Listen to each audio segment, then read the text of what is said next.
हमारे व्यस्त जीवन में ईश्वर की आवाज़। भीड़ अंधी होती है, भीड़ किसी की नहीं होती। उसी तरह से जिस व्यक्ति में आत्मबोध नहीं होता वह व्यक्ति अंधा होता है। जो व्यक्ति आत्मबोध में नहीं जागा है वह बेहोश होता है, और बेहोश व्यक्ति का क्या भरोसा। इसलिए भीड़ जीवन लेने वाली होती है, अबोध जीवन लेने वाला होता है। हम जीवन लेने वाले नहीं, देने वाले बने। आज हम इस पर विशेष चिंतन करें। 40A का 5वां रविवार 6 मार्च 2025। पहला पाठ नबी ईसायास का ग्रंथ अध्याय 43 पद संख्याएँ 16 से 21। फिलिपियों के नाम संत पौलुस का पत्र अध्याय 3 पद संख्याएँ 8 से 14 तक, और संत यूहन्ना का सुसमाचार अध्याय 8 पद संख्याएँ 1 से 11 तक। कहा जाता है पुराने घाव पर ही फिर से बार बार चोट लगती है। इस बात में कितना सच है कि पुराने घाव में ही फिर से बार बार चोट लगती है। बात सीधी है। जो जगह नाजुक है, जो व्यक्ति नाजुक है, वही बार बार चोट खाता है। जो कमज़ोर है उसे सभी दबाते हैं।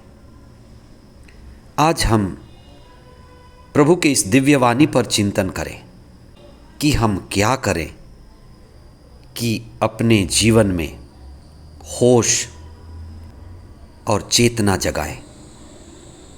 आज के पहले और दूसरे पाठ में प्रभु का वचन कहता है कि तुम्हारे पाप भुला दिए जाएंगे और उन्हें कोई याद नहीं करेगा। ये ईश्वर की वाणी है। वह हमारे पापों को भुला देता है, और जब हम हृदय से प्रार्थना करते हैं, नए मन, नए जीवन, नई शुरुआत के लिए कदम उठाते हैं, तो ईश्वर हमारे पुराने पापों को भुला देता है। इस पर भी हम चिंतन करें। पापों को भुलाने का क्या अर्थ है? दूसरी बात, ईसा ने व्याविचार में पकड़ी गई नारी से कहा, मैं भी तुम्हें दंड नहीं दूंगा, जाओ दोबारा फिर पाप नहीं करना। ईसा ईश्वर के स्थान पर वही कह रहे हैं, तुम्हारे पाप भुला दिए जा रहे हैं। जब हम इस विषय पर चिंतन करते हैं तो आप इस बात पर ध्यान दें कि ईश्वर ने मनुष्य को 2 अनोखे वरदान दिए हैं, और उन 2 अनोखे वरदानों में पहला वरदान है मनुष्य के अंदर याद की क्षमता है, और दूसरी अनोखी बात है मनुष्य के अंदर कल्पना करने की क्षमता है। मनुष्य याद करता है, मनुष्य का मन उसकी शक्ति है। कई पुरानी चीज़ों के कारण मनुष्य खुश होता है, उससे उसका अहंकार भी जुड़ा है। लेकिन कई बार, अधिक बार मनुष्य का मन बुरी बातों में लग जाता है। जिस तरह से गीला कपड़ा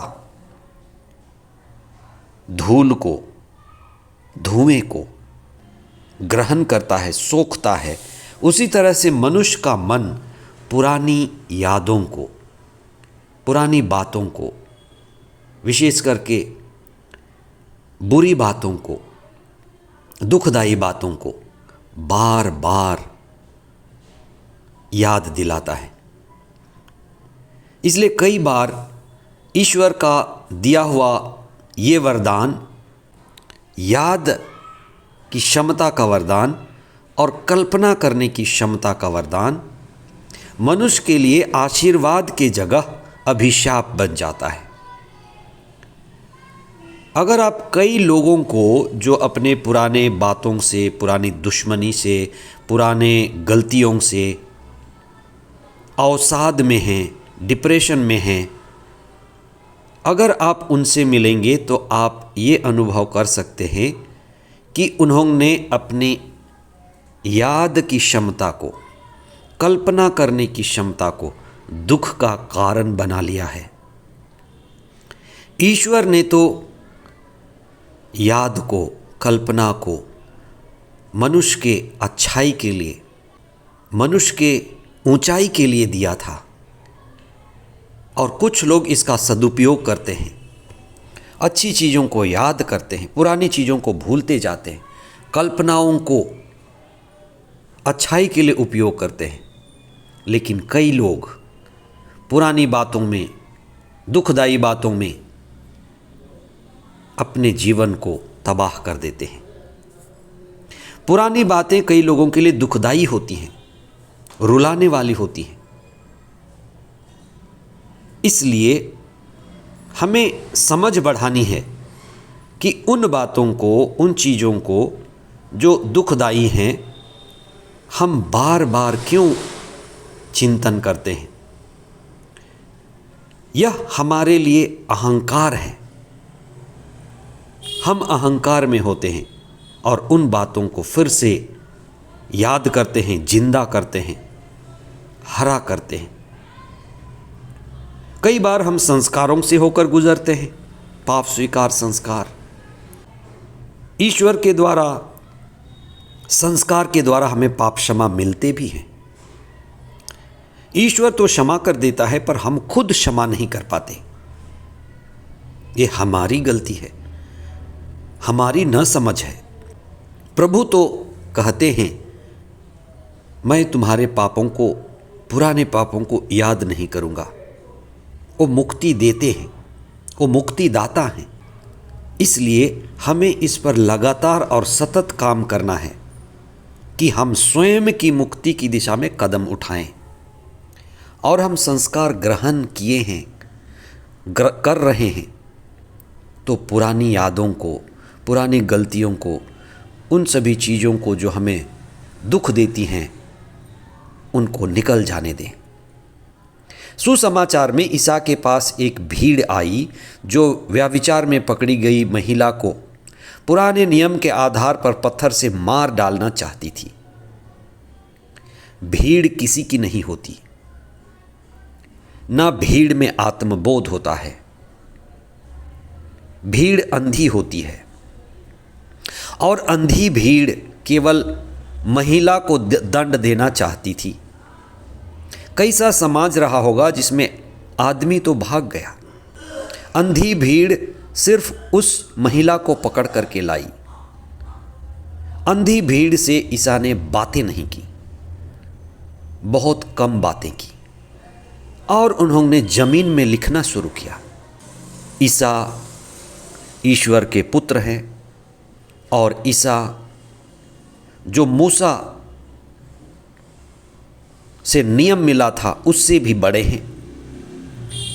इसलिए ईश्वर के स्थान पर ईसा झुक करके नया नियम लिखते हैं, जीवन बचाने का नियम लिखते हैं, जीवन देने का नियम लिखते हैं कि जिसने कभी पाप नहीं किया वही पत्थर मारने का हकदार है। और ईसा का जमीन पर यह लिखना भीड़ के उन लोगों को जिन्होंने इस वचन को पढ़ा, उनके हृदय में जागृति आई, बोध आया।